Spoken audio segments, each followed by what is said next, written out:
I am here with Zoo and Peebush. How you guys doing? Doing all right, man. Bulls had a tough loss against the Mavericks. That was just a rough one to watch, but it was bound to happen after a 9-game winning streak, man. But I don't know. I'm happily surprised with Georgia's win last night, so I know we'll get into that later. But something different, something a little different, I should say. Yeah, Still slightly. SEC, but not Alabama. Yeah, I'm a little shocked, man. I'm a little shocked. I had a free bet from DraftKings with the opening of New York sports betting. They gave me $25 to bet. I put my money on Alabama. I lost it all. Down the drain. Yeah. But the positive news, Sean, I had the most epic fantasy football game ever, man. Yeah. This is for the gold. First place, baby. I beat him by 0.04 points, man. 0.04. And I was playing against Justin Herbert, Keenan Allen, and Hunter Renfrow. So he got 3 dudes left. Yeah, and Renfrow, that game was like the most historic comeback ever. He almost brought the upset on my team, but thank the Lord that game ended, man. Thank the Lord that game ended because, my God, Justin Herbert, dude, that was the most insane game ever. Like, Justin Herbert. Shout out to Justin Herbert, man. Tough loss. The kid is so good. Such a shame. Such a shame he's not in the playoffs. Such a shame. Yeah, we get everyone's favorite quarterback, Derek Carr. Oh, yeah. Of course we get Derek Carr in the playoffs. No shade to him, but I think a lot of people would kind of want to see Justin Herbert. But, going on the playoffs, wild card weekend is upon us. A bunch of really intriguing matchups. I will say there are some matchups like, for instance, in the NFC, Dallas and San Francisco. Did not think that was going to happen. I was really thinking it was going to be Dallas and Arizona, but it ended up being Dallas, San Francisco. So those are just one of the few matchups that I saw that kind of piqued my interest. So I'm going to ask the guys, their predictions from wild card weekend. And Zoo, I'm going to start with you, and we can start with the NFC. For the NFC, man, that Cowboys 49ers, I think that's the most. I can see an upset. I can see an upset. Absolutely. I agree. This 49ers team, man, the way they run the ball with Elijah Mitchell and Deebo Samuels, my Lord, their running attack is incredible. And even Jimmy G, he showed something. Like he had a pretty awful game. Yeah, he did. But leading that fourth quarter drive, man, I'm like, okay. Like he's pretty good at leading drives. It reminds me a little of Derek Carr too. Like very similar type levels of players. Like pretty mediocre, but they got some nice little moments right there. But the good thing about the 49ers, you don't need to rely on Jimmy Garoppolo to get it done. Like the past couple of weeks, like George Kittle, that guy's just like a lineman right now. Like the dude's not even playing receiver or playing tight end right now. The dude's just blocking because their running attack is so good. And I feel like the Dallas Cowboys, 3-point favorite at home, pretty much that's a nothing because it's home field advantage. So pretty much it's a pick 'em between these two teams.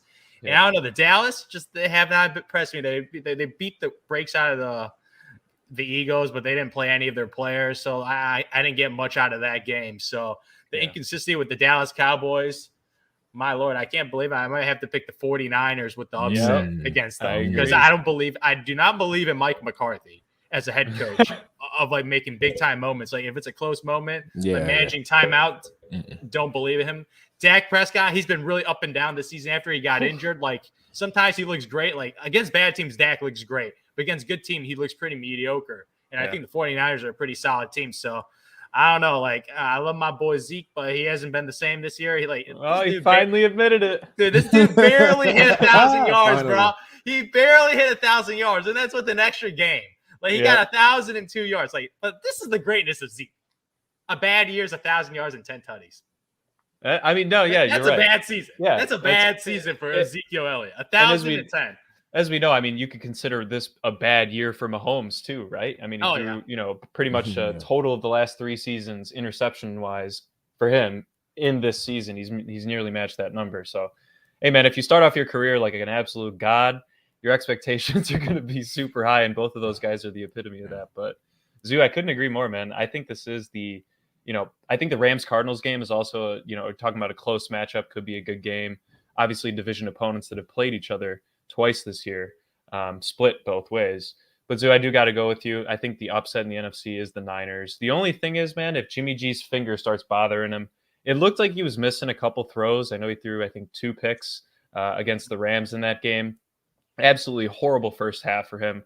Maybe it was just the jitters of, hey, we need to kind of control our own fate right here because thank God they did, because I did not want to see the New Orleans Saints in the NFL playoffs. Nobody wants to, man. That would have been brutal, especially with Taysom out, Trevor Siemian, man, like just sign Trubisky at that point. But, I mean, I am watching the Niners. I do think that the Cowboys are going to come out with a huge game plan for Debo specifically. Micah Parsons is going to need to have a field day because Jimmy G is not very mobile. He's obviously, he learned under Tom Brady, not the most mobile guy. Jacoby Brissett, also not a mobile guy, but he knows how to work the pocket.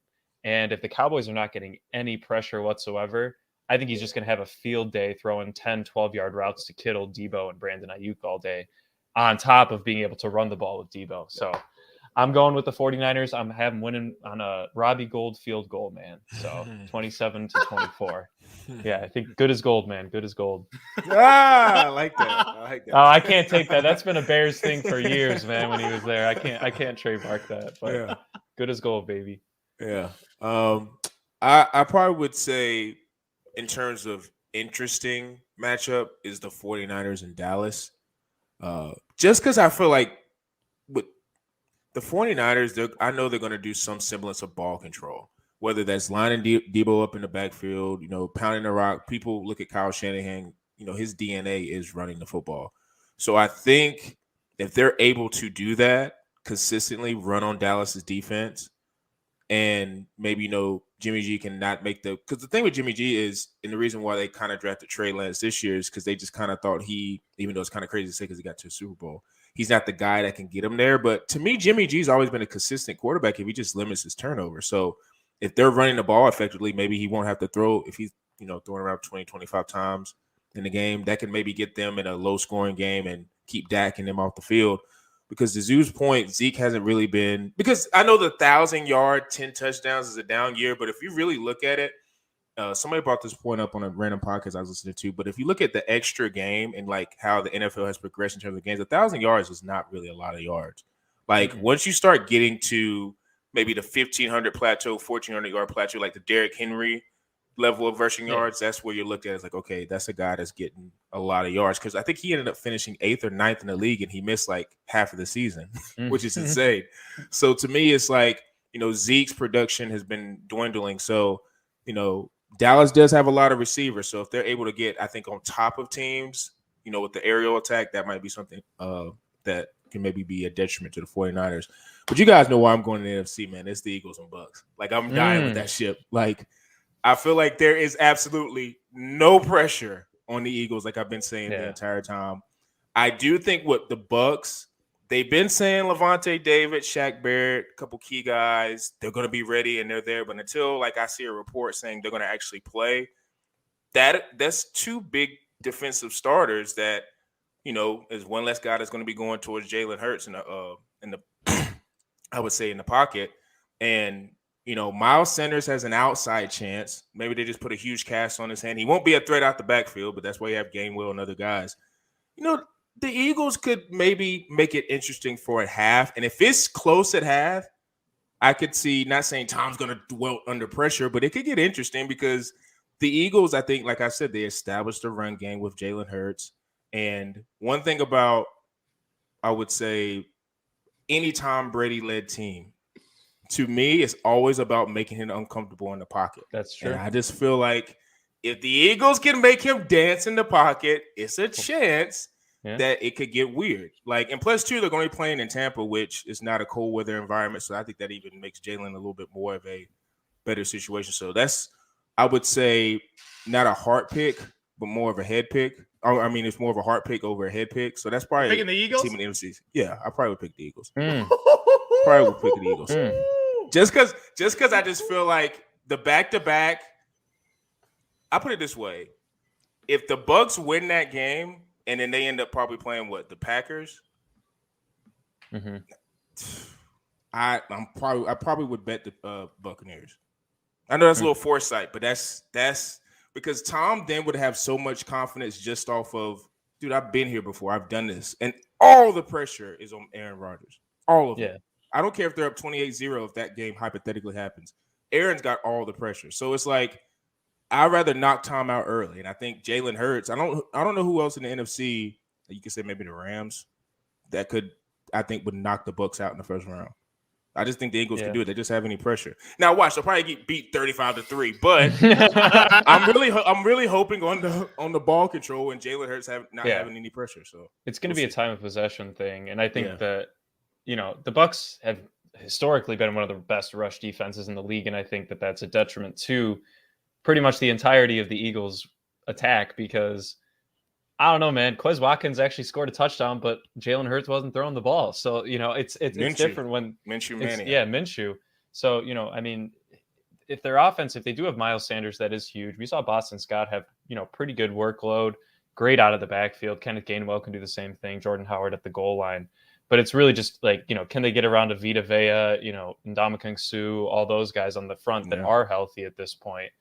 I don't see it. I hope it's a good game because, like you said, they're just kind of shooting the shit right now with this team. I mean, nobody expected them to be where they are right now. They locked it in even before the final week, which I think confused a lot of people because it was technically they were locked into the 7th spot. Yeah. But, with all the rule or tiebreakers and all that in the NFL. I mean, it's possible. I mean, a lot of people I think are betting on the Eagles because it's the best betting odds, and who the hell knows with Tom Brady throwing to Brashad Perriman every down. But if Mike Evans can stay healthy, Gronk's healthy, and they get Leonard Fournette back, if they can, playoff Lenny is back to play, baby. So that. Honestly, I think that ends up being a crucial point in that game of whether or not you're a betting man or not, trying to take the Eagles or take the Bucs, straight up. Playoff Lenny, if he's playing, because him out of the passing game, man, that gives Tom a completely new weapon that he has been missing sorely over the past like five weeks or so. Yeah, man, I will say that. Wow, I can't believe you picked the Eagles for the upset. That's more hard, man. It's hard, man. He's been talking all year about him. Yeah. Oh, it's like you and Zeke, man. Come on. I know Jalen Hurts had a beast season. This guy had 10 rushing touchdowns this year. Oof. Matched Zeke. Unbelievable. Yeah, exactly. He matched a freaking running back. So, but yeah, like I'm watching that game. I won't be surprised. Be alive. 40-15, man. Like I don't even think it's gonna be a close game at all, man. What is the spread in that game? It's 8.5. Bucks, 8.5. Yeah. 8.5. Yeah. I think that's about right. But I feel like, I just feel like the Eagles are just not that good of a team. Like they barely made the playoffs, 9-8. That's definition of mediocre. Like that's just the mediocre. Yeah, that's like a tick above mediocre. Not even. They're lucky to make the playoffs, but not lucky as the freaking Steelers for making the playoffs, man. Because you should have tied, man. That game, dude. I was watching that game. I'm just like, man, not gonna lie. Are they setting this up? Dude, like I swear to God, if I was the head coach in overtime, when they went to overtime. He planned it. Let's just go. This is a big playoff. Did you not see that? Supposedly that they were planning to do it until the Chargers decided to call that timeout. I don't know about that because who are they going to play? They were going to play. No. If they were going to kneel it. No, that's what Derek Carr, because Derek Carr smiled and looked over at the sideline right when that timeout was called, and he's like, "These guys really going to try and do this to us right now?" Because they were playing in case they got the ball back, right? just to make sure it wasn't a tie. I don't know, man. I don't know, but I feel like the Raiders I think they were playing to win in OT because if they lose or if they tie, they would have had to pay the Kansas City Chiefs. Right. Yep. And now they play the Kansas Bengals. City Chiefs, Cincinnati Bengals. I'd rather play the Bengals. No offense to the Bengals, but I don't want to play Mahomes in the first round. Yeah, but I still rather play the Bengals. So I can see their thought process. But my oh my, if I was like the head coach and the other head coach, I'd be like, give it a look. Be like, yo, fuck the Steelers. I know, right? Like, you down for this? They've won enough, legitimately, man. Because like that was like the most historic comeback I've ever seen. I've never seen a guy make more fourth and 20 finishes, man. This dude got first downs like out of nowhere, out of his ass, man. Like holy crap! That fourth and 21 touchdown. Dude, that hurt, man. I'm just like, holy shit, man. I was up like 20 points, bringing Justin Herbert in the fourth quarter, pretty much brought his team entirely back. So I'm just like, wow, hell of a performance. The coaching, a little sus, They're man. gutsy, and he is Chargers. like. Yeah, the guy. Too many analytics. Like known for going for it every time. This is the guy that doesn't like kicking field goals. Like I still remember him blowing the game against the Kansas City Chiefs. They completely outplayed Kansas City. Yeah. Got to the red zone like I don't know how many freaking times, but went away with nothing because they went on fourth down. So I'm just like, this guy got a lot of thinking to do. Because you got a stud in Justin Herbert right now who's not in the playoffs, and you got a average Joe and Derek Carr without a head coach, without his wide receiver in the playoffs, which is a miracle story. What the Raiders have pulled off, it's a great story. It's a miracle. Yeah. It's a miracle. Dude, 30 for 30, man. Yeah, dude, seriously, all these bad things keep happening to them. They couldn't control. and Derek Carr and Hunter Renfrow. Oh, he got 2 tutties. Oh, this guy's having an incredible season. Hunter Renfrow is taking over as wide receiver 1 on that team, but it's a miracle that they made it. And the Steelers, man, they just lucky to be here. But that is gonna be an ass whooping. Ass whooping minus 12.5. God damn, man. They're projected winning by 2 tutties, man. That's disrespectful to Pittsburgh. Disrespectful. I know they're bad, but come on, 12.5. That's a huge spread. Najee might feast though, low key. That's what I'm waiting for. Yeah, Najee's gonna eat, but Big Ben, keep up with the shootout with Patrick Mahomes. Stop. No. Stop. That was a once in a lifetime that happened last Sunday. Too hard. That little thing with Baltimore. And let's keep it all the way 100. If Lamar is healthy in those times he's playing against Pittsburgh, they're probably in the playoffs over him. So kudos to Pittsburgh. This is what they do. Or if they decide not to go for a 2-point conversion every once in a while, they might actually win a game. Stop listening to your players and be the head coach. Why don't you? Like you say, why don't you actually make the decision? I know it's cool and social media picks it up, but I kind of figured if he Jalen Hurts actually won me a game. The few games I won in fantasy, he actually won me a game off of doing a 2-point conversion. There you go. Might have been against the Bucks, not sure, but yeah, you got to listen to your gut as a head coach, and he may say he's with his players, but that probably cost him a playoff spot. Now, some people may argue if they got in the playoffs, who knows if Lamar would have been ready, but I'd rather be in the playoffs and have to make that decision. So, Pittsburgh to me, 12.5 points is super disrespectful, but hey, I mean, you are going against Patrick Mahomes, and we've seen what he's done in the playoffs so far in his young career. So that's a game I'm interested in looking at.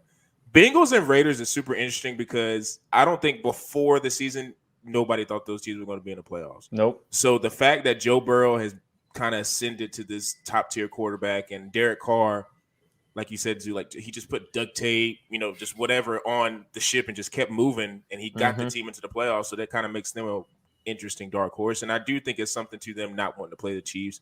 They definitely wanted to play the Bengals, which, they got whooped by him earlier in the year. Yeah, they got whooped, but I just think they're probably banking on it. I don't know. Has Derek Carr ever been to the playoffs? I'm not sure if he has or not. Because I'm about to say banking on inexperience, but either way, it's either like one game or I wouldn't say it's much of a difference. I don't think so. Yeah. And he has to play on the road in Cincinnati, who has been starving for a good football team there. Yeah. And with the whole Marvin Lewis days and all that, and now they got their boy who's he's on a rightfully so cocky trip right now, dude. He's been popping off lately, Joe Burrow, and they're going to be riding that, definitely. I think this week. Joe Burrow has definitely got the confidence and the swagger to have Cincinnati as a perennial power in the AFC North. So, that game to me is probably the most interesting in that side of the bracket with the wild card, just because it's 2 teams that are kind of we didn't expect to be there. So you can almost say they're not playing for anything, but in that next round of that matchup with say whoever wins that, like, I don't know, they could maybe get on a streak and get to the conference championship, one of those teams, especially if I think if Cincinnati got through, because then they really would be playing with nothing. So because they can shoot out with anybody. Yeah, we saw them do it with the Chiefs, and that's the best of them. The one game I'm not interested at all is Pat's Bills. I'm just not. Oh, man. I'm just not big on either team. I think here comes the running game. Yeah.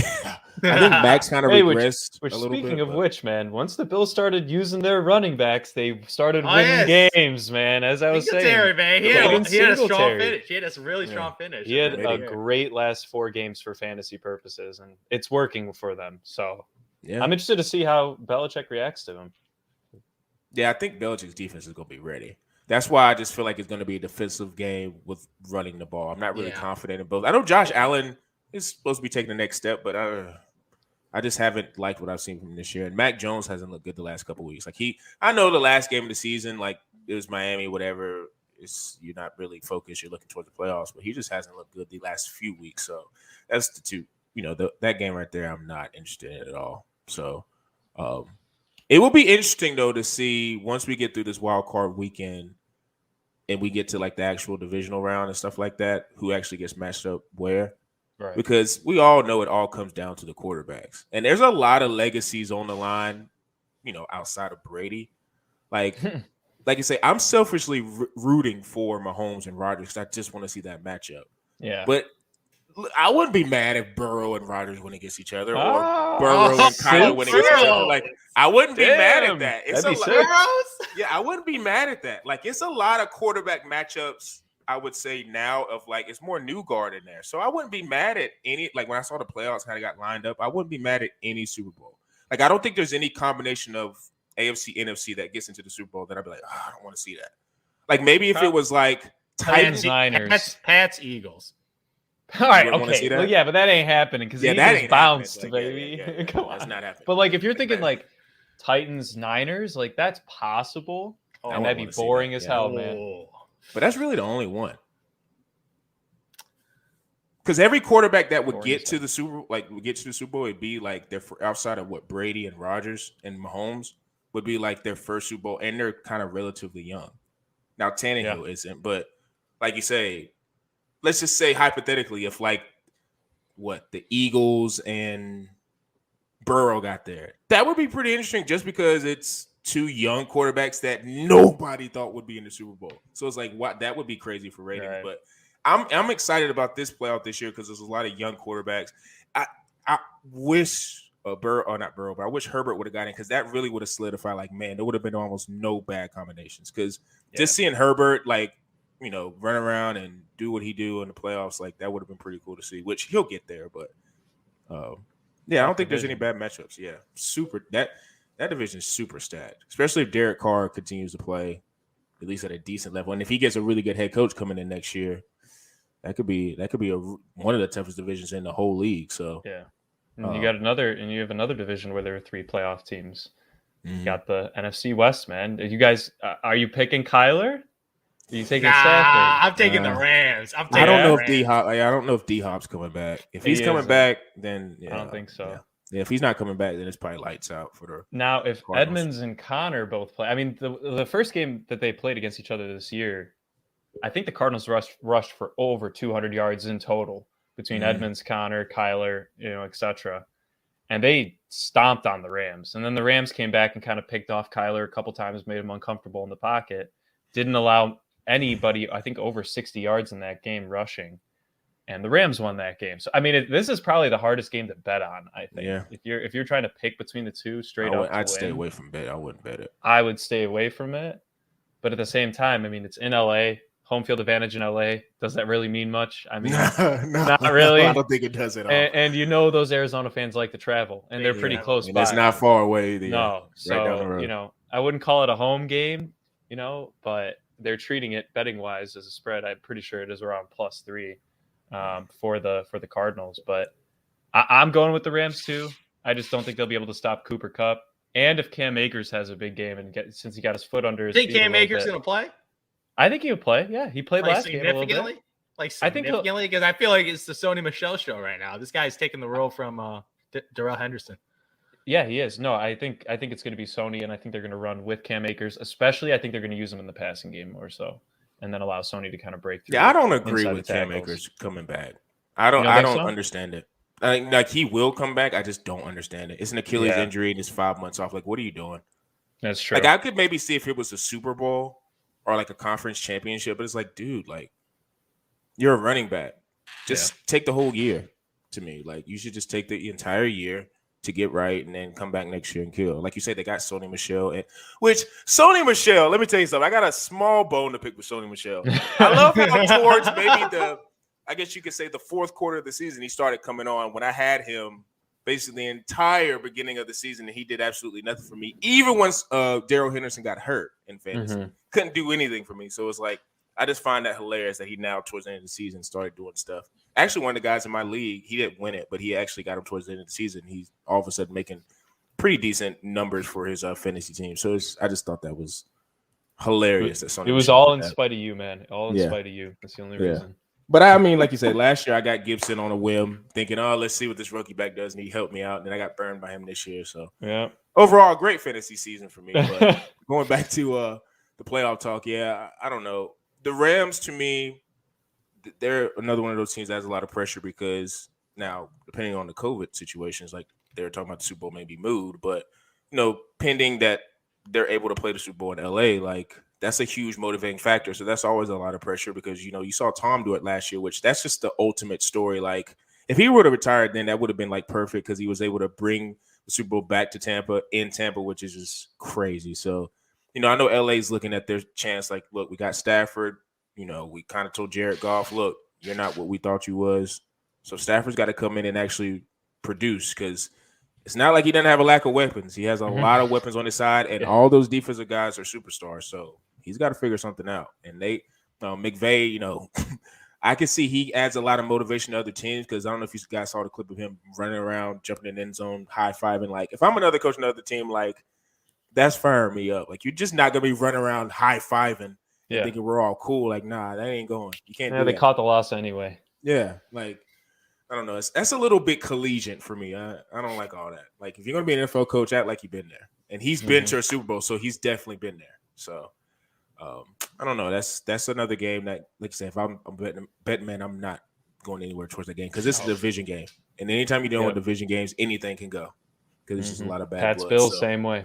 Yeah, that's another reason why I don't like that game because it's another matchup I don't want to see. Yeah, too much. So, like I said, wild card weekend, a lot of interesting storylines. We're definitely going to see the games unfold this weekend and be talking about that next week. Really quick, wanted to touch on the national championship game between Alabama and Georgia. If you guys were actually watching the game, first half was a huge snoozer, a lot of field goals, a lot of defensive stops. I feel like that just happens because they played each other so many times over the years. So I guess it's more of a filling out period. But surprisingly, Georgia came and, stepped up to the occasion and beat Alabama, which a lot of people picked. So I wanted to ask the guys what was their opinions on the game, what players stood out. And people, I'm going to start with you, man. I mean, I got to give a shout out to Stetson Bennett, man. I mean, this kid, he's got pretty cool storyline, walking on at Georgia, always wanted to go there, ends up going to junior college, comes back on scholarship the next year. Nobody wants him to start, whether the nation or even Georgia fans, they all wanted JT Daniels to come in. Not a huge college football guy, as I've mentioned, but, if you've heard the name JT Daniels thrown around as them wanting him to be the starter for that Georgia team. Yeah. And, man, look, he proved them wrong. I mean, he got absolutely destroyed in that SEC championship game in Atlanta by the same team that he beat last night. And he comes out, throws they didn't ask him to do too much. They, told him to run the ball a little bit, just open it up. Goes for 225 and 2 touchdowns, man. Had a huge fourth quarter for that team. Really put it all together, got Brock Bowers going. Pickens had that really nice catch down the field on the fingertip grab in the first half. It was unbelievable.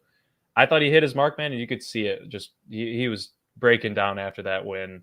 I think it all just finally hit him, and I'm just happy that it's not Bama. That's all I got to say as a not major college football fan, but I do enjoy watching it. It's nice to see somebody a little different, even though Georgia has been in the game in years past. They've never actually gotten over that hump.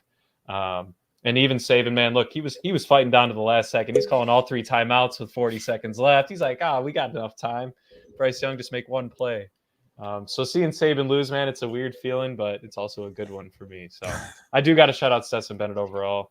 Not sure if they ended up giving out an MVP award or not, but it should have been to Stetson if it wasn't. Because he came over all the outside hate, just focused on his game, and he came through for his team.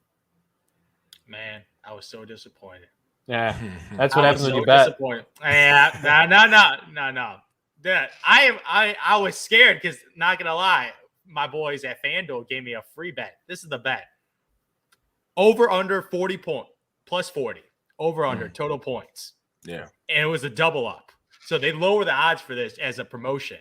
So I'm like, man, they're gonna easily hit 40. First half, 9-6. Oh, I was shaking in my boots, man. 9-6. I was like, what is going on? I put $50 down because it was a max bet double up. I'm like, this is money in the bank. And then the third quarter, I'm like, thank God they finally scored. That was the first touchdown was in the third quarter. It took forever to have the first touchdown. And then the fourth, beautiful. So thank you very much. Even though, Georgia, you beat my team, but you helped me double up my money. Thank you very much. So I was pretty happy in that game. But my God, Alabama, that pick 6 to end the game. Yeah, that was a nail. I thought he could pull it off, man. I gave him like a little 20% chance of pulling it off, but man, what a way to end the game. Add another touchdown for the boys of Georgia, man. The score does not indicate that game was definition of a close game. Like it looks like it's a blowout, but that pick six. That was a really, really hard fought game, man. Props to Georgia. I doubted you, but one thing I was right about. I thought Alabama was the favorite. Vegas had Georgia as the favorite. Yeah. Yep. What? I didn't know that. Yeah. Georgia, isn't Alabama the higher seed? Yeah, I think that was more because Alabama beat them in a championship game. But Georgia, the entire year, if you looked at the rankings, like they kind of held that number one spot. Yeah. So, like, and plus two, they looked at their defense as being historically great. So I think that's why betting wise. Yeah. Plus two, if you think about like, you know how they always say the teams, it's hard. I always say it's hard to beat a team 3 times or whatever. But that may be more of a basketball term. I think in football, you usually play a team twice. So the fact that Georgia got embarrassed because they didn't just get beat like, you know, a close game, and they got kind of embarrassed in the SEC championship game. So the fact that happened, I think Georgia had a lot of motivation, and that's why they keep building casinos, man. Like they had an inkling, man. Those Vegas boys, they know what's up. They kind of know that Alabama kind of felt like, you know, it's just natural, and you got to think age kids. So regardless of how Nick Saban runs his ship, they're going to be thinking they're, you know, for lack of a better word, the shit, because they just beat the hell out of Georgia like a couple weeks ago. So they're not thinking like Georgia's good. They might think Georgia's defeated. And plus, two, Alabama had this psychological advantage because if you go back in 2017 where Devontae Smith caught the game-winning touchdown pass that Tua threw when I think him and Tua were freshmen. Like Georgia, you know, was on the precipice of getting over the hump because, you know, the running, not joke, but the narrative of Georgia is a lot of Georgia fans talk a lot of mess because they're always good, but they've never gotten over the hump ever since like 1980. So the fact that they were always getting there but never winning, then, you know, a lot of people are like, okay, you're talking all this junk, but you haven't done anything. You haven't won. Bama's won all the championships, so you can't really talk. And Georgia thought they had them that year. So then everybody kind of thought, okay, if Georgia can't win it that year, then they're never going to win it. And then this year came, and then Georgia was the, you know, ballyhooed as the best team ever. Then it got stomped in the SEC championship game. It's like, they're never coming back now. Like, yeah. So then I think Bama fans and a lot of America were just looking like Bama's number one team. They're going to be able to do this. And I think Georgia, that's what fueled them. So, you know, Stetson Bennett, like you said, I'm with you people. It's like he deserves a lot of credit because they tried to basically bench him since the beginning of the year, even though Georgia was winning, because they just didn't think a guy of that caliber could get them to a championship and actually win it. And he could beat Bama pretty much. Yeah. That's really what they were worried about. And this is what's insane about this. Like, I was hearing people today, which I think this is crazy, but they're saying like Stetson, because of that game, has a chance to get drafted in the 7th round and be like a career backup. And I was like, he may get an invite, but being a career backup just based off that game, that's asking a lot. Because he'd have to take some steps. he's, I would say, probably 5'10" at the most, maybe 195. Like, that's going to be, like you say, he can get an invite, maybe with the Falcons, who knows? But, you know, that's the kind of hype he's gotten since, you know, he won that game last night. So it was a huge shout out to him. His story is incredible. You can look it up on ESPN or any other channels that talk about it. But, yeah, just a major salute to him because, to me, he really was the difference. Like, you know, Bryce Young had his moments, but, you know, that pick six and just some of the decision making, you know, people forget it's his first true season starting. So, you know, he kind of had a lot of pressure on him, and, you know, he'll be back next year, and Bama will be able to, you know, go back to the number one seed and do what they usually do. But this was important for the Georgia football program because this was needed to be the year because even though Bama's Bama, this was a super young Bama team. A lot of their best players are super young players. So it's like if you want to catch Bama, you need to catch them right now because next year might be a little bit more difficult. So it's just a major step for them. I will say in college football as a whole, like it is getting to a point where I really hope that like teams out west and the few powers that we have up north, if you can really count Ohio as a northern team, but like maybe Michigan, Penn State, teams like that. And then obviously out west with USC, Arizona, any of those programs, hell, even Texas, like there needs to be more of a balance with those teams getting in. Cause I do feel like the sport is getting really regionalized. And I've always kind of known that, but last night really crystallized it just being on social media and seeing like the amount of people. And even looking at some of the shows today, like just watching the reaction, like a lot of people didn't lead off with it. Like they maybe had a mention, but not like a huge segment or a huge talking point on it, just because like the sport has really only been prosperous in the South. So I really do hope that teams with these new hires with Lincoln Riley and all these other coaches, that they're able to get into the party so it makes it more interesting. Or if that doesn't happen, they expand it. So this and make it more of a sport that's people will be more interested in. Because, like you say, if you look at the last 10 years, it's been every SEC team outside of Florida State, Ohio State, and Clemson. There's really only teams that's got in since probably 2010 that's had a chance to like actually win it. So those are still Southern teams, except for Ohio State. So Florida's an interesting case because, to me, you can maybe make the case for Florida State because if you look where Tallahassee is, it's right near the Georgia border. And if you've ever drove to Tallahassee, it's pretty much South Georgia. So I would say that's South. But like when you think of like Miami, like that different kind of just feels like, it's its own island, man. It's not even, I don't even think it's like part of the United States. Like it's not even the South. So like maybe a hate program to say like it, but that. they're island boys, man. They're island boys. That's Miami down there. Clemson definitely the South, but it's a lot of and Ohio State for parts of it. I mean, they're Midwest, but if you just, I don't know, a lot of their culture with their program is kind of Southern leaning. So I just hope for the benefit of the future of the sport that they actually end up adding more teams or adding more spots so teams can get in and make it more interesting for people to watch. So we'll see what happens there. Like I said, the major focus is going to be with the NFL this weekend. Like I said, a lot of interesting matchups. Stay tuned for that. We'll be putting that up on bullheaded_pod, Instagram, Twitter, YouTube, the whole nine. Make sure you guys subscribe to our podcast page. We're on Anchor, which is our host site, Spotify, Apple, Google Podcasts, all of that. And for me, Zoom, P-Bush, we're out.